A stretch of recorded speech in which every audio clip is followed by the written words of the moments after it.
Mr. Garland, why Jack Smith? Why'd you pick him?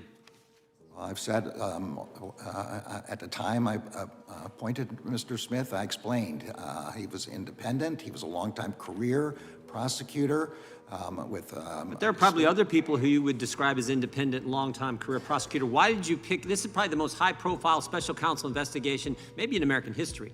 You're going to be investigating a former president, a candidate for president, and leading in all the polls, and you pick Jack Smith, most important selection maybe ever made from Attorney General when you come to a special counsel. I just want to know why you could have picked former AGs, deputy AGs, U.S. attorneys. You got all kinds of lawyers in this town, but you picked Jack Smith. All the people you just mentioned were would be political appointees. I appointed somebody who was not a political appointee, somebody who was independent, nonpartisan, with a record of career experience as a prosecutor.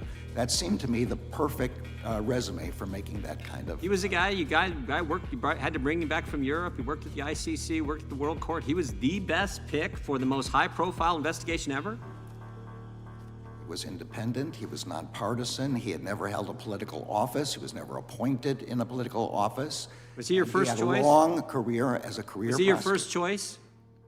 I'm not going to go into the questions. Did you know him before you picked him? I did not. You never worked with him? I did not. Did you meet with him prior to announcing his selection and tell him what was going on? Of course I did. What happened in that meeting? I met with him. I asked him if he would be willing to do this. We talked about my understandings of the role of this office, which are on the public record. That's all.